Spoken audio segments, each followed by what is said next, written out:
pick Uranus. Okay.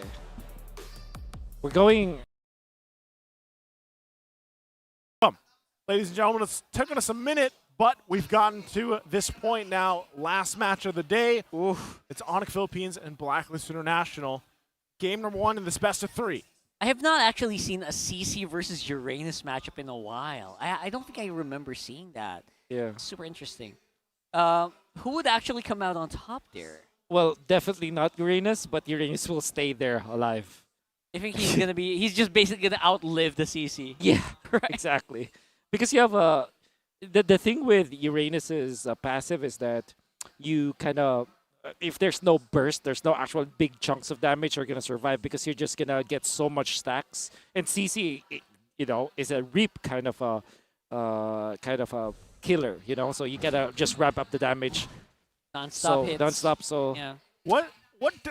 For those that don't know, Wolf, what does the reap mean? it's well.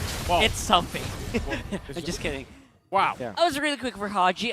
He was missing out because look at this. US on the bottom side. So Yeah. Blacklist decided to go on the bottom side of the map quite early Yeah. without the Eternal Guard. So what was that about? We'll have to find out. As I think Onic, they see an opening and they're trying to push hard where it hurts. And already though, again, look how aggressive Onyx being here.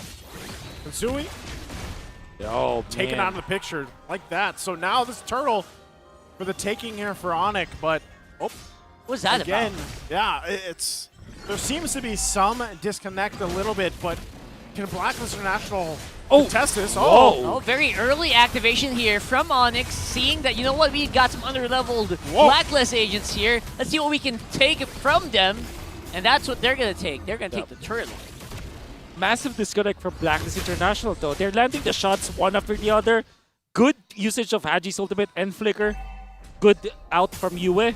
But then they did not chain their spells to all together. So it looks like Blacklist International are not that connected, while Onic utilizing Super Fins in a way that there's so much counters you have for the Louis against this Barretts. Barretts actually suffer so much when there's Louis.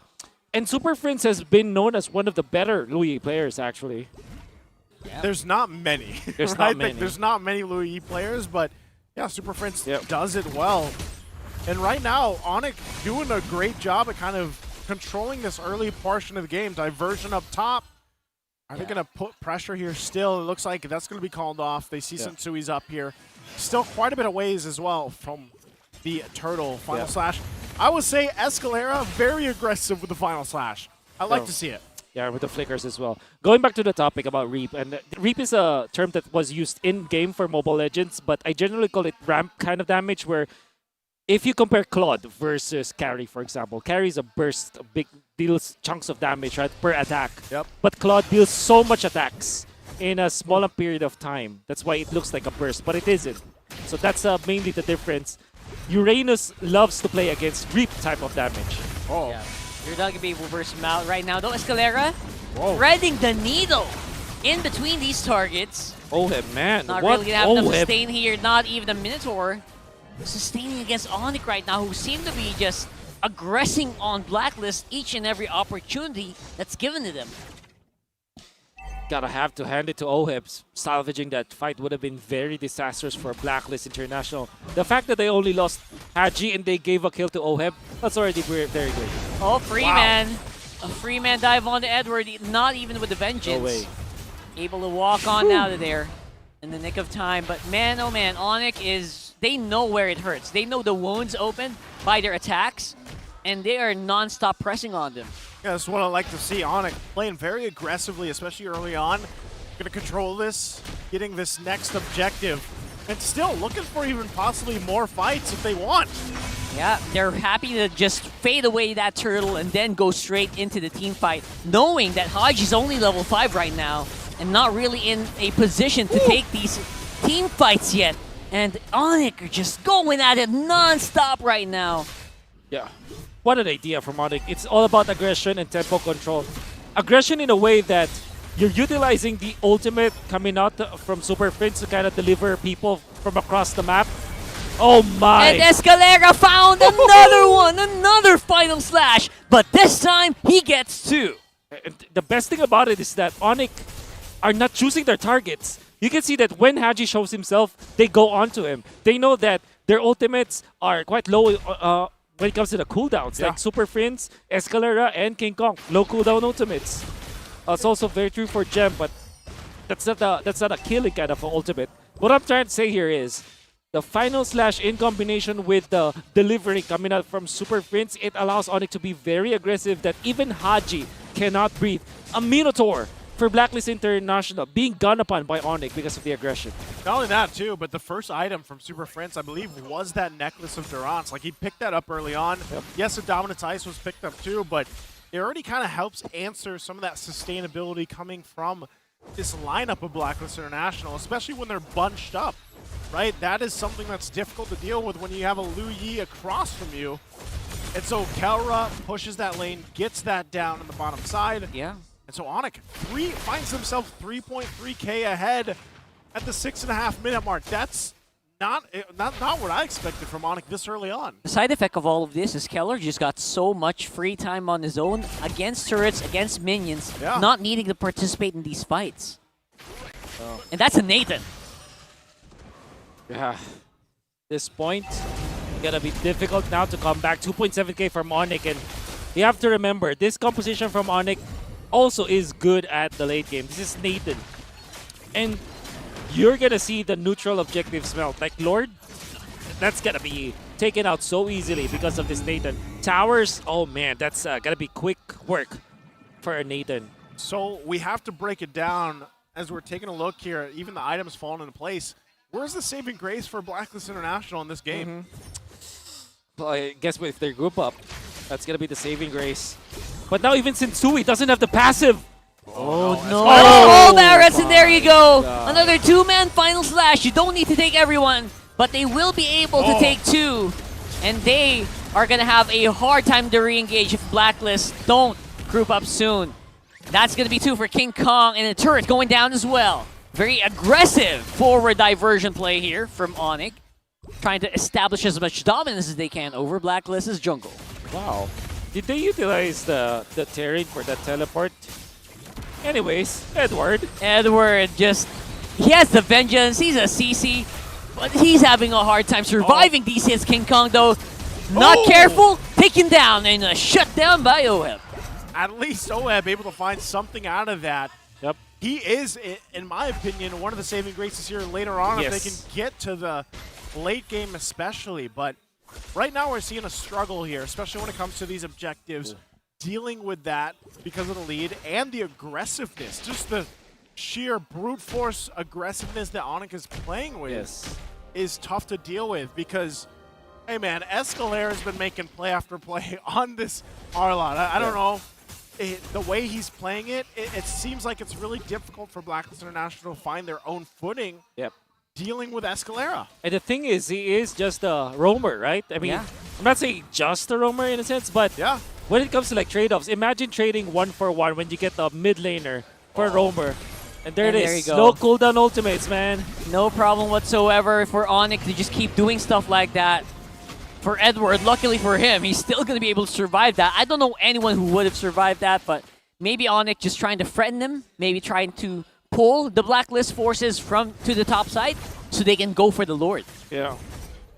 Right, this is from Blacklist International. They get in position here, even down 3.5k gold. If they can get the positioning down, they might be able to get something. But look how quick the Lord is taken care of. Just like Wolf said, it's gonna tear through these Lords, man. That's the Nathan back in action. And for Blacklist International, they haven't have the damage yet to take down the members of Onic, let alone even Gem. However, I gotta say, with the Radiant Armor pickups coming up from Blacklist, they nullified 2 of the heroes of Onic already. That's actually one of the problems with the Nathan. However, Nathan, because of the updates, some changes to the Radiant Armor, some changes to the Nathan, it's not Radiant Armor is not as reliable anymore going up against this Nathan. So at this point, despite the Radiant Armor, maybe an Athena Shield later on, Keller's gonna hurt. Yeah. Even turrets, even turret Look at that. defense. Look at that. Oh, God. Woo! Turret gone. It's like a hot knife through butter. Escalera once again. And they're trying to get something done with the missile X right here, but Sensui not going to be catching up anyone just yet. 4-man of Onic over this fence here, trying to see if they can get some damage onto the Blacklist squad, but it looks like Gem's going to want to just absorb all of that, then regen right away. Okay, so right now, Blacklist International holds it at least together in the base. Real quick, items-wise, with a 6K lead, where does that put Onic here, Wolf? Yeah. Good spot, especially because of the massive dominant size pickups and the Kiras as well. And then you have the Nathan, which at this point doesn't only needs the 3 item. This is a big 3-item power spike. That means that the next Lord is also going to be the same as the first Lord. It's gonna be super duper quick. And the Winter Truncheon also picked up by Super Fritz, pretty massive. So many outplay potential for the side of Onic Philippines to play around with. So I'm wondering if it's better if Blacklist International doesn't actually contest this next Lord yet because of the gap in terms of itemization. Are they better off defending in their base, kind of dealing with that? Clear speed-wise, they should be all right for the most part, but what they really have to watch out for is, once again, Escalera, once that flicker is available, even if you're defending in your base, you know he's going to look for just putting the pressure. Just a bit of, I don't know why they do that, but maybe that's just Super Leo sending a message over here. You know, we can kind of do this and maybe not be too scared, but you can never really let your guard down against a low Yi. Yeah, there's not much right now.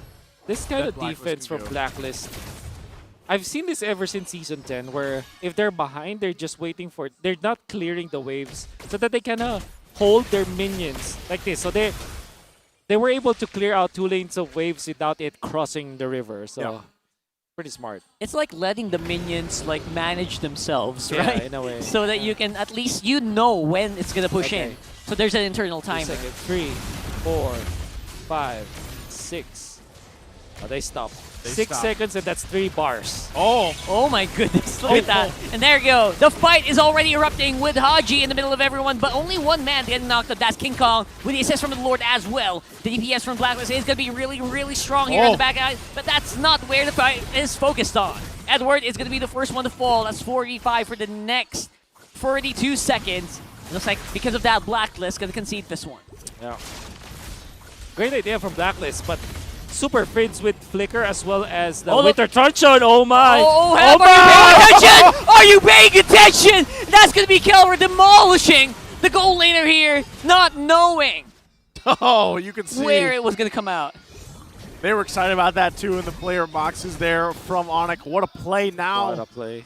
Nearly 10,000 ahead. They're going to be marching in the base of Blacklist. Still down a couple members. That's 3v5 for the next 15 seconds. We're going to see some pushes happen here, especially with Keller positions up already on the bottom side of the map. That turret, again, just 5 hits, 6 hits, man. Whew. So much damage from the Nathan right now. That's tough to deal with. Make sure to check that goodie bag here on TikTok viewers. TikTok viewers, click the goodie bag. It could happen soon, but look at this. It's Onic waiting for the Lord for the meantime, being very, very disciplined with what they need to do. Oh. And the aggression coming out from Onic, but also calculated one. Ever since minute 2, I would say, when they got the ultimate on Escalera as well, Super Friends, they did not stop their grip. Fake diversion.